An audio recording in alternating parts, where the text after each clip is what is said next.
match up when I do your study guide. Okay, let's see. So, all right, so cardiac, that was node 6, right? So we got 611. So hypertension. All right, so let's see. Who can tell me what is considered high blood pressure, like hypertension? Can y'all tell me the numbers, like the cutoffs, the ranges? –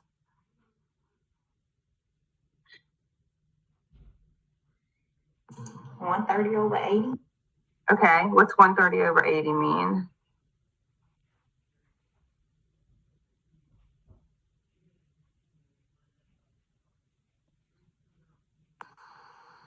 Is it stage 1 hypertension? Okay, so write this down. So make sure y'all memorize the stages, right? And what numbers is what. So once you get systolic, which one's systolic? The top number. Top number, right. So your systolic of 140 or higher, or diastolic, what's diastolic?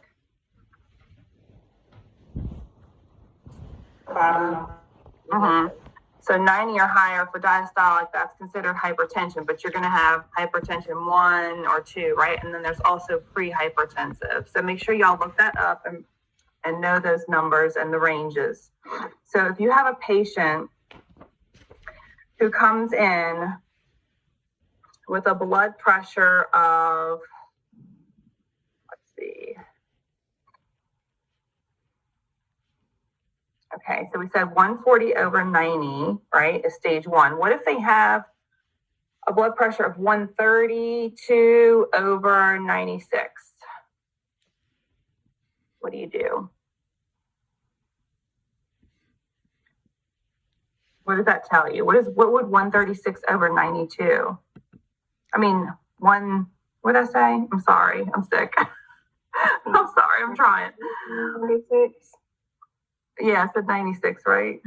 Mm-hmm. 132 over 96. Yeah, let me write that down before I forget again. Jesus. Okay. That'd be stage 2. What is that? Say it again. I said stage 2 hypertension. No. What is stage 1? Is it pre-hypertension? Because 120 over 139. I mean, 120 to 139 is pre-hypertension. Right. So what are we going to tell them? So we don't know if they're hypertensive yet. And remember, like this is just one reading, right? So what do we want to do before we go crazy? Retake it. Retake it, right? And what if it's still kind of like questionable? Like they're not really like the top number is not hypertensive, but the bottom number looks like it might be. What are some things to do? Come back in to redo it to see if it's the same, I guess. Right. So we can have them come back in, right? Or we could have them monitor their blood pressure and keep a log at home. Like, hey, for the next week or 2 weeks, take your blood pressure every day at the same time, write it down, bring it into me.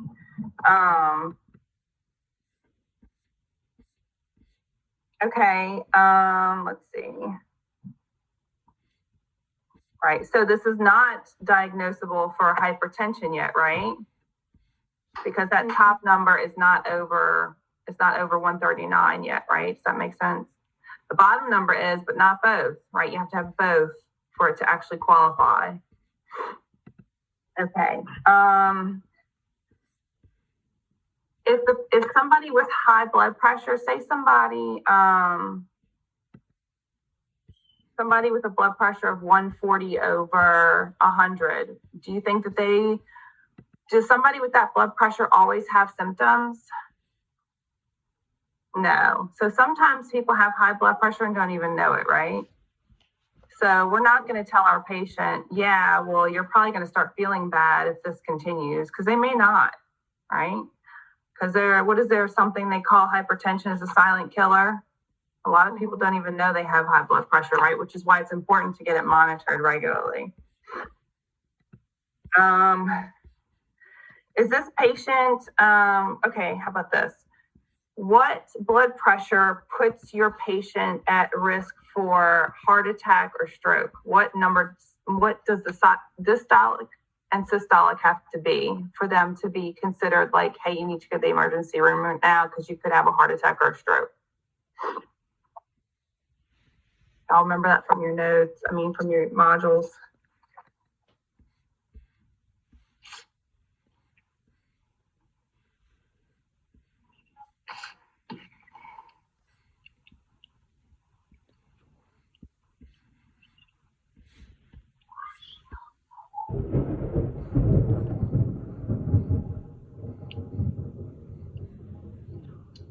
I'm looking for it now. Yeah, that's okay. All helps.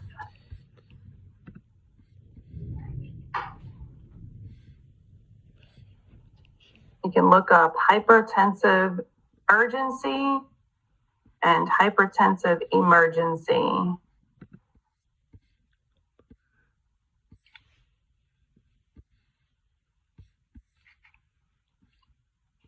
Make sure you write that down and make sure you look that up and what the cutoff is for those.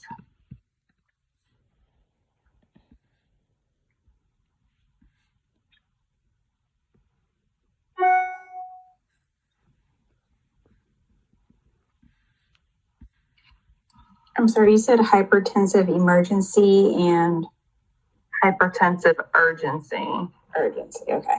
Uh-huh.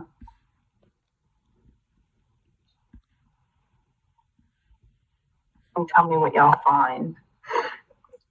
I found that the systolic has to be higher than 180.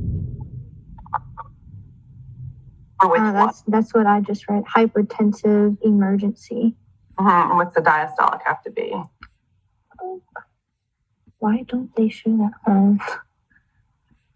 Is that 110? I think it's 100 and something. It needs to be diastolic blood pressure higher than 120 is what I just read. Systolic has to be over 180 and diastolic has to be over 120. Okay, and what about urgency?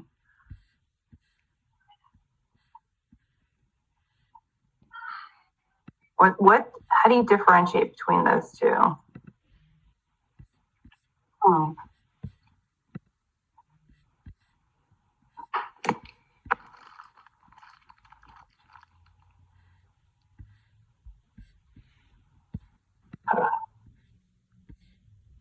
Just saying that like hypertensive emergency is characterized by evidence of impending progress target organ dysfunction. And then hypertensive urgency is, I guess, without. So how do we know if a patient's having target organ damage?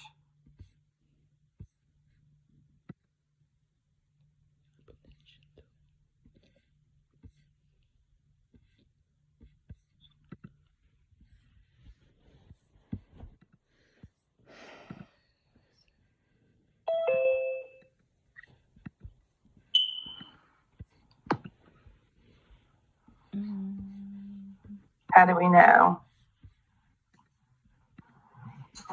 That's what y'all think. With the eyes and the kidneys.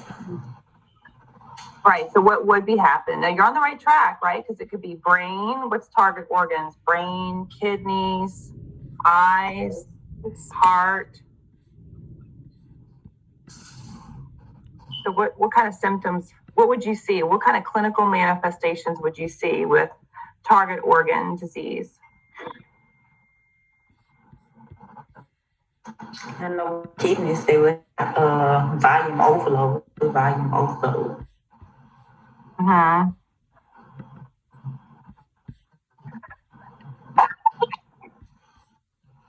Volume overload. How do we know if a patient is having volume overload? What is it? I'm sorry, you're breaking up. Shortness of breath, swelling in the lower extremities. Edema, yes, so swelling, edema.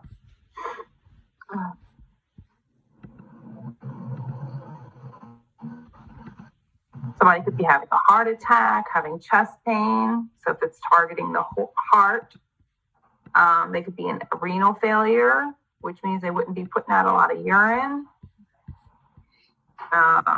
If it's their eyes, like they could be having blurry vision, loss of vision.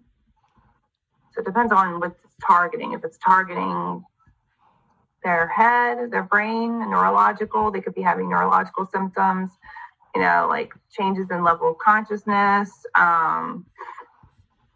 They could wind up having like a hemorrhage or something in their brain. So it just depends on what organ it's targeting. But obviously, if it's targeting an organ, it's going to cause a malfunction.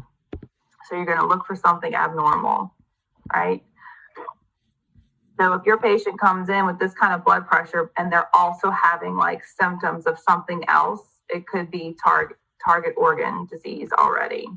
So that would be considered an emergency. Does that make sense? Mm-hmm. And then urgency is that it needs to be treated right away, but it hasn't targeted the organs yet. Okay. And so, so 180 over 120. So if you come in and you're like at say you're like at a church doing like a health screening and you have a patient, and you just took their blood pressure and it's 180 over 120, what are you going to do?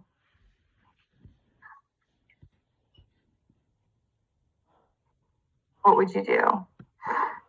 And they're not symptomatic. They're just talking to you like not like regular, fine. But their blood pressure is 180 over 120.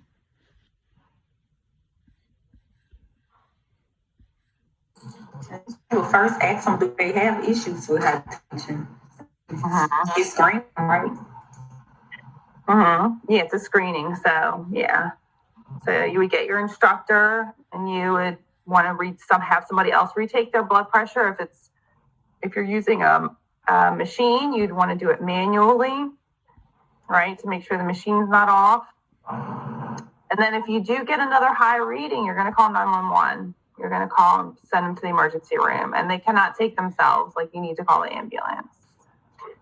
Okay. Let's see.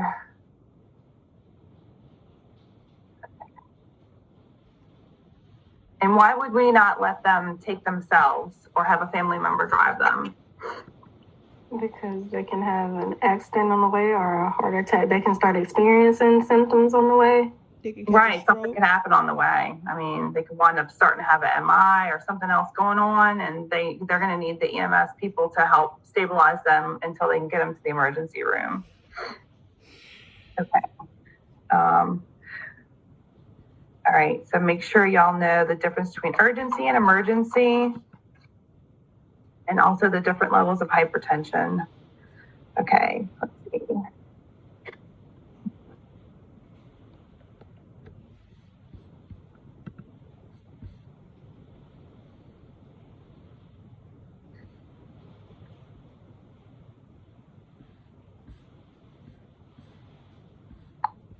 Okay. What can y'all tell me about sleep apnea? How does sleep apnea affect your patients? Sleep patterns, they're not breathing correctly throughout the night. Obstructive airway. So what does sleep apnea cause? If it's obstructing their breathing, what does that cause?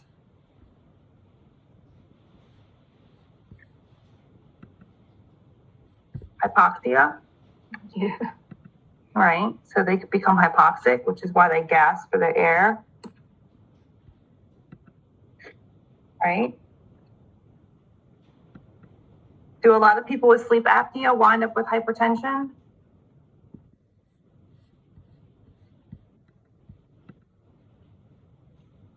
Is sleep apnea bad for your heart? Yeah. Yes, because you're not getting the proper oxygen needed.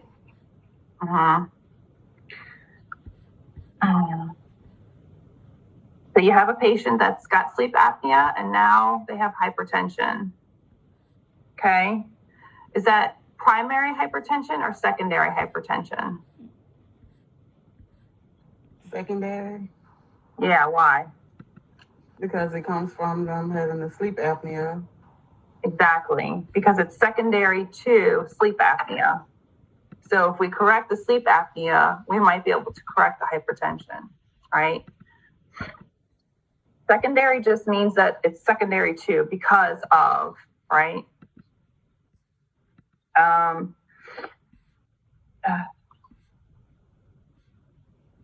Okay.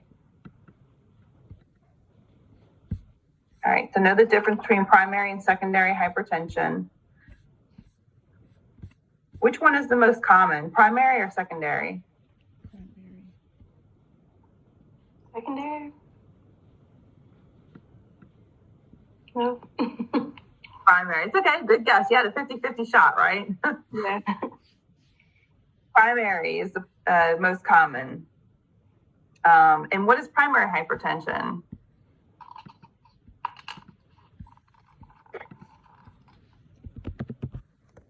So if we know secondary is because of something, primary is,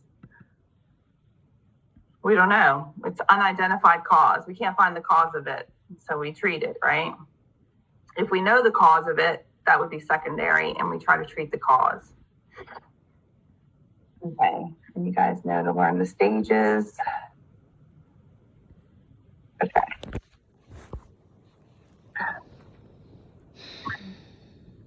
Okay. All right. What kind of labs, okay, would you need to look at for a patient with high blood pressure, with hypertension?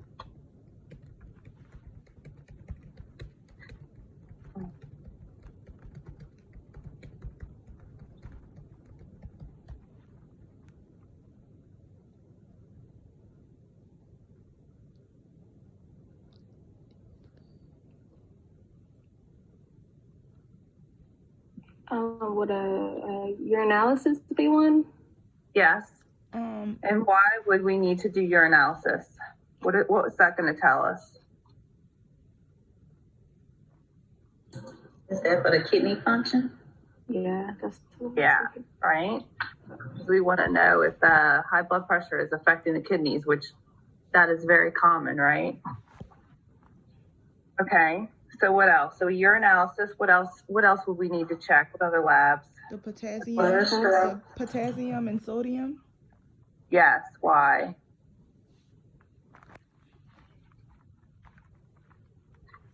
Hold on, I'm looking it up right now. Okay. Who else? Somebody else said something?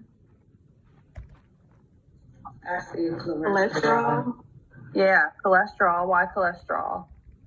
With your heart. I guess because you want to make sure that you have more of the good cholesterol, I think, than the bad cholesterol, because it causes the buildup. Plaque, right? Atherosclerosis. Yeah. I was trying to pull it out. Yeah. Atherosclerosis, which is a big contributor to heart disease, right? So we want to make sure that their cholesterol levels are good. Okay.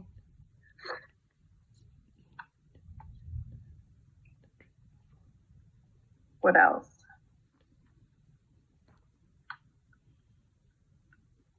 I know she's looking up potassium and sodium. There's something else we need to check.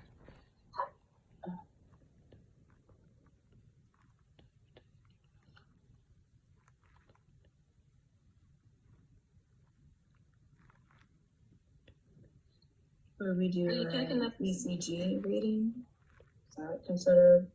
Yeah, that's a diagnostics test. But yeah, we would definitely probably do an EKG. But like as far as labs, like when you take blood, so what else would we look in the blood? So potassium and sodium, urinalysis, fasting glucose. Oh, I just told y'all, fasting glucose. So cholesterol and fasting glucose. Why would we check the glucose?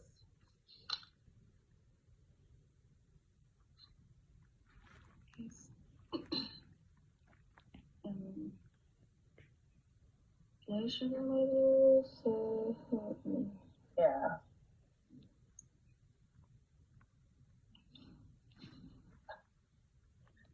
For potassium, they said something about the you're checking for the kidney level, because it can cause kidney disease.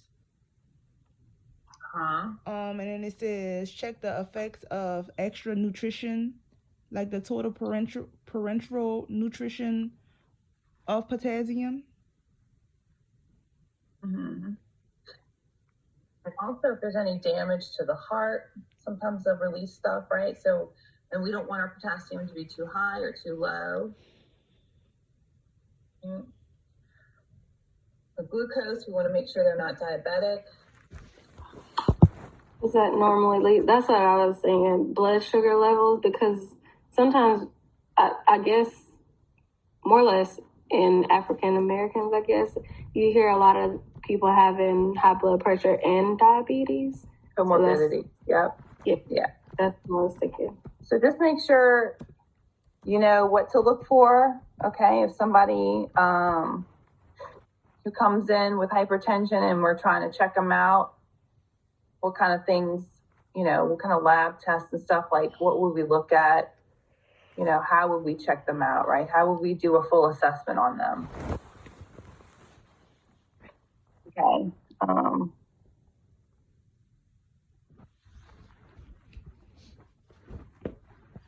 Okay. What about the DASH diet? What can you guys tell me about the DASH diet? What is that? Is it low sodium?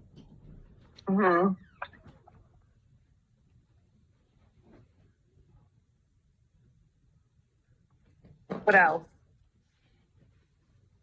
What does DASH stand for?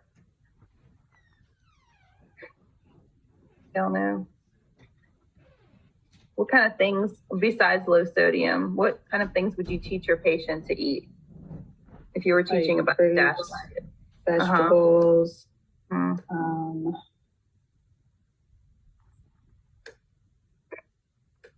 So DASH is dietary approaches to stop hypertension. So how would you teach your patient about the DASH diet? To eat low-fat dairy foods and whole grains. All right, so make sure you write that down. DASH diet, what DASH stands for, and if you were going to teach your patient, how would you teach your patient about following a DASH diet? All right, low-fat dairy, whole grains, right? Decrease or eliminate red meat, all that stuff, so that you can pick out of a list what a patient should or should not be eating. All right.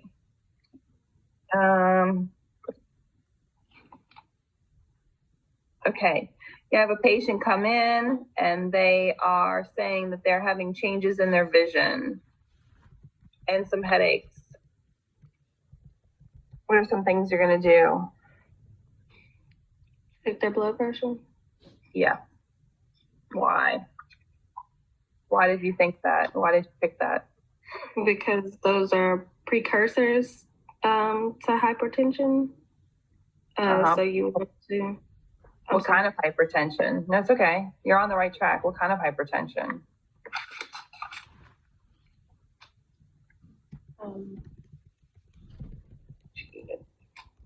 Do most patients with hypertension have symptoms? We said no. No. So if you have a patient that comes in with a headache and changes in vision, what does that tell you? Not primary. They might be in hypertensive crisis, right? That's target organ, because the eyes changes in their vision.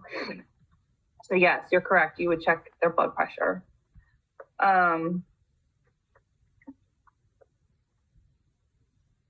Yeah, an assessment, right? So that's the first thing you would do following the nursing process. So they come in, I'm having these symptoms. First thing you do is assess, right? Because it's the first part of the nursing process. So you would take their blood pressure and go from there.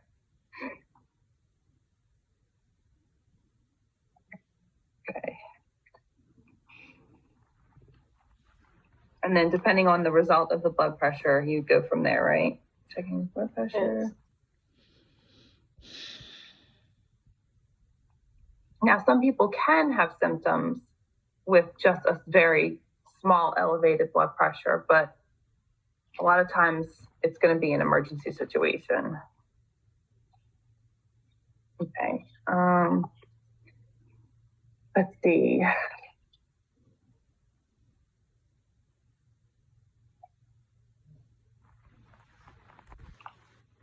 Okay, if you're going to go take, what's the correct positioning for a patient if you're about to take their blood pressure?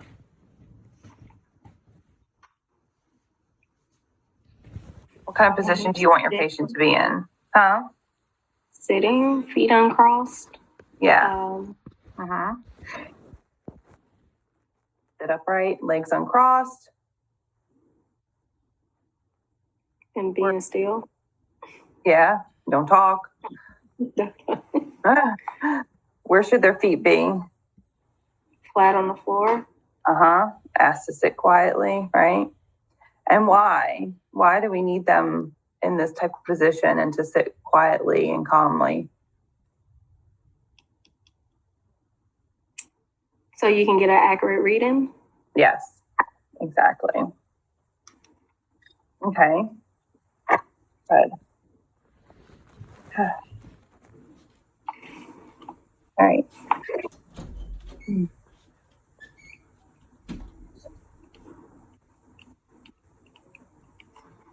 Okay, so dietary modifications for someone with high blood pressure.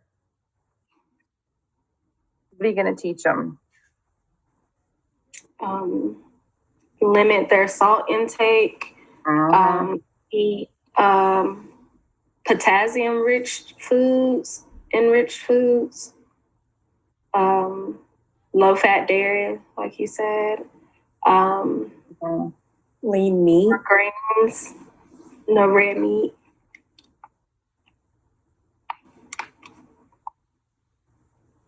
Okay. What about alcohol consumption? What do we teach them about alcohol consumption? Limit that as well. All right. What about caffeine? Limit that as well. Yeah, I mean, you don't have to totally avoid it. But yeah, you definitely need to, make sure. Is that why you see a lot of people when they're, older people? I know my grandma was told that, like, she started drinking her coffee black because she still wanted the coffee, but because she was diabetic and she had hypertension, I guess, does that come where she couldn't add that dairy to her coffee? So think about that. Okay, so where's the caffeine in coffee? It's in the beans, right? Yes. But why is she not adding cream or sugar? Is it because of her blood pressure? Or is it because of her diabetes? Probably the diabetes. Right. Okay. So, but if she wanted to eliminate caffeine, she'd have to do decaf, which she might be drinking decaf. I don't know. But the only thing about caffeine is that you just don't drink it before you're going to get your blood pressure taken. Just like if you have a smoker, you tell them, don't smoke within 30 minutes of me taking your blood pressure. Because what does cigarette smoke do? Vasoconstricts, right? Vasoconstriction is going to increase your blood pressure, right? So it's not going to give you an accurate reading. Same thing with caffeine. So, but high intake of caffeine will not cause you to develop hypertension, whereas high alcohol consumption will. And of course, sodium, like chronic high sodium intake, will cause you to wind up with high blood pressure. So we want to, everything's moderation. We don't want, we're not going to tell them to, we're going to lower sodium. We're going to increase fruits and vegetables. We're going to, lower our alcohol intake and lower our caffeine. But none of that stuff needs to be avoided 100%. Okay. Did y'all see that email that Shelley Kranz sent out about test taking and all that and the Bloom's taxonomy? That's a really good, and I can post it too. That's a really good resource on like how to help you study. So following the Bloom's taxonomy, like the how, why, all that little key right there, asking yourselves those questions while you're studying is really going to help. That's pretty much how these questions are asked. And like any question that says like all or always or never, right? I don't know if y'all read that part about like standardized test taking skills. Yeah. Very rarely is that ever the answer because it's never all or none, right? Okay. Let's see.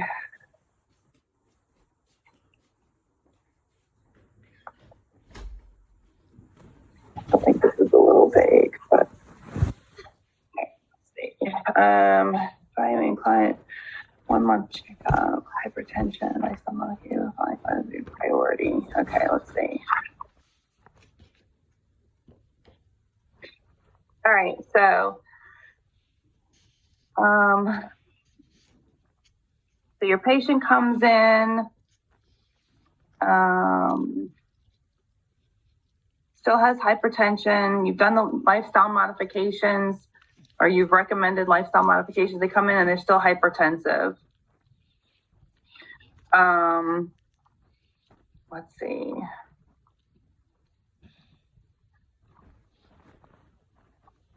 What are some things that would still be alarming for you that your patient would be doing that you would need to address? Like, just think of it. So your patient comes in, they still have high blood pressure. How would you approach that?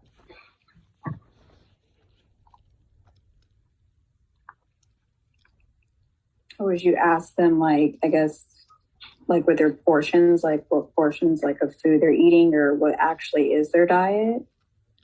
Yeah, you could ask, say, like, I know, you could say, like, I know we discussed, lifestyle modifications, like, are you able to cut back on your sodium, your salt intake? Are you able to cut back on your alcohol, right? Are you able to quit smoking, right? And if they're not, then these are things that need to be addressed. So,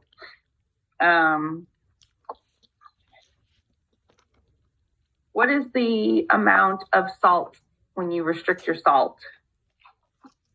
What's the max amount of sodium you can have on a salt restricted diet?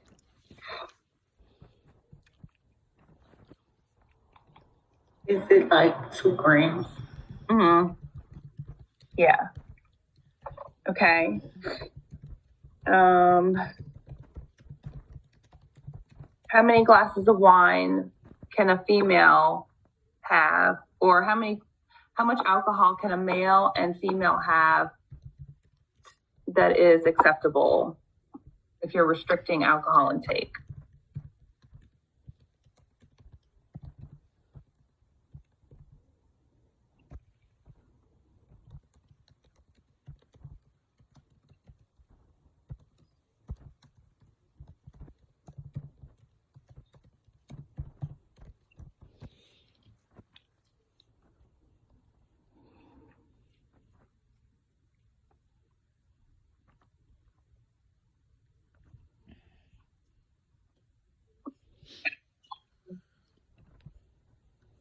Two servings per man and 1 serving for women per day.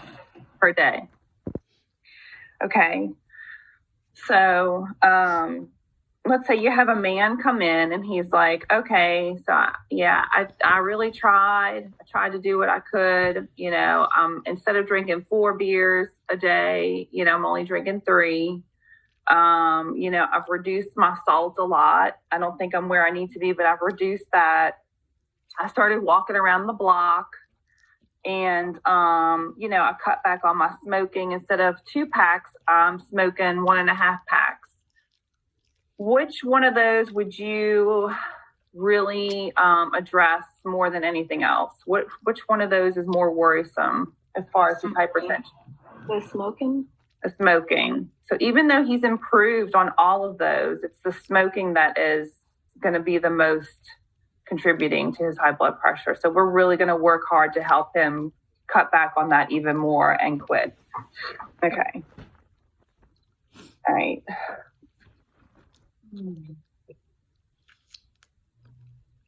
That's kind of a tricky one. Okay. All right. So what is hypertensive urgency again? ones that are Is it when it the affects target the organs? organs? Wait, say that again, guys. The target organs, the one Yeah, what's that affects the target organs. Urgency versus emergency. And urgency is the ones that doesn't target the organs. Right. It's no evidence of that yet. Right. Okay. Doesn't mean it's not happening. It's just we have no evidence of it yet. Okay. What are some, let's see. So you have a patient that comes in with hypertensive urgency. What are some things you would expect to find in the orders to do for this patient?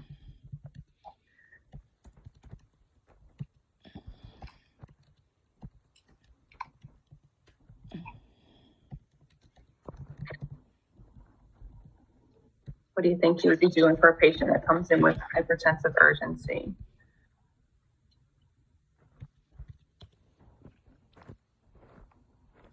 Like try to reduce your BP. Right. Yeah, try to get their blood pressure down.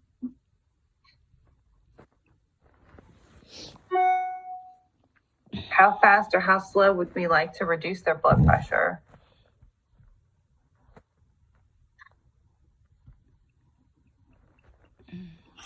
Slowly. Like over how much time?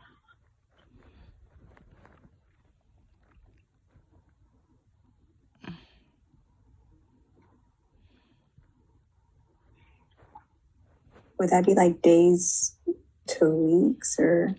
Yeah, we have, so urgency, not weeks. Urgency is like a day or two. We have a little more time because there's no target organ. So we have a little bit more time to get their blood pressure down. But we're going to monitor their blood pressure often and see how it's coming down. Now, what if it's an emergency? If it's already damaging organs, how much time do you think we have to reduce? Within hours?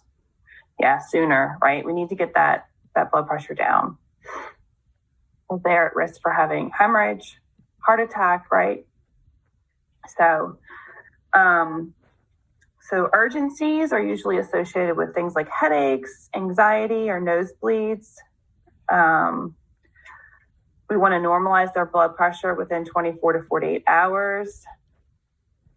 But if it's an emergency and it's right, hypertensive emergency is already causing target organ damage, we need to get that blood pressure down quickly to prevent as much damage as possible.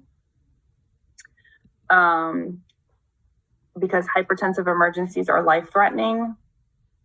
They are associated with, MIs, aortic aneurysms, intracranial hemorrhages, and also a lot of times, pregnant women can have hypertensive emergencies. The preeclampsia, and you guys will get that in OB, but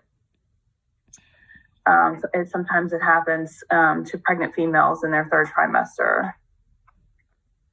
We need to get that blood pressure down quickly. Okay, so again, managing hypertensive urgency versus how to manage nursing management of hypertensive emergencies. Okay.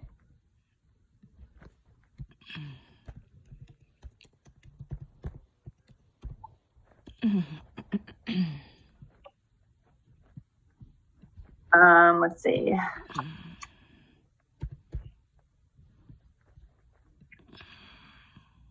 Okay. Make sure you know your calcium channel blockers and your. I have a question. Yeah. I have a question. So, so headache would be one for both urgency and emergency, like a sign. Yeah, you can have both for both. Okay. But you're not going to. Headache is not a sign of target organ damage, though. So Okay. Don't get them confused. So somebody who's in a hypertensive emergency could have a headache, but it's not a sign of target organ damage. So just make sure you know the different organs that can be targeted and what the symptoms of those organs being damaged would be. Okay, so with the hypertension crisis, if they have blurry vision and a headache, so headache, it can be for both of them, but if we come across like a question that asks us about that, we just need to remember that it can still be a crisis because more so of the blurry vision. Be careful with your words. So hypertensive crisis is the umbrella that both of those fall under. Okay. So you have hypertensive crisis, and then you have urgency and emergency that fall under that. Okay. Does that make sense? Mm-hmm. So they may say hypertensive crisis, and that could be hypertensive emergency or hypertensive urgency. Okay. That helps. Yeah, so you guys make sure you know that. So that's the umbrella. The crisis is the umbrella that both fall under. And make yourself a little algorithm so you don't get confused, because those things all get jumbled together. That's a good question, though. Okay, so make sure you guys know your calcium channel blockers, right? Make sure you learn the generics and your diuretics, especially your thiazide diuretics. What do thiazide diuretics do?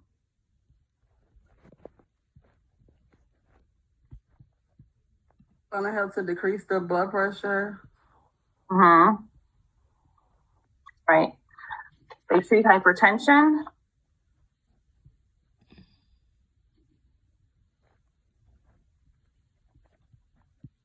What do we need to be careful with thiazide diuretics?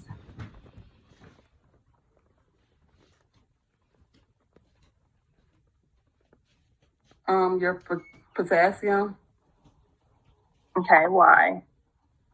Because I just know you lose electrolytes. Okay. Diuretics, right? Mm-hmm. What about potassium sparing diuretics? Which ones are those? Do you remember? Like the spirulactone or something like that? Yeah. What can y'all tell me about calcium channel blockers?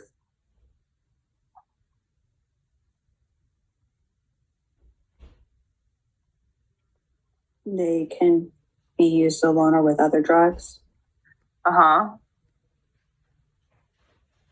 Is there any adverse effects to either one of these drugs?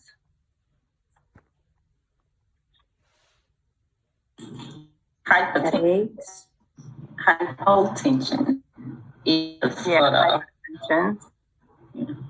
So if a patient is just starting them, then we need to monitor for hypotension, right? Make sure they're not getting too much of the drug. And what were you going to say, Alicia? Oh, I was just saying like headaches and all that stuff. Okay. What about kidneys? Are both of these drugs safe for kidneys?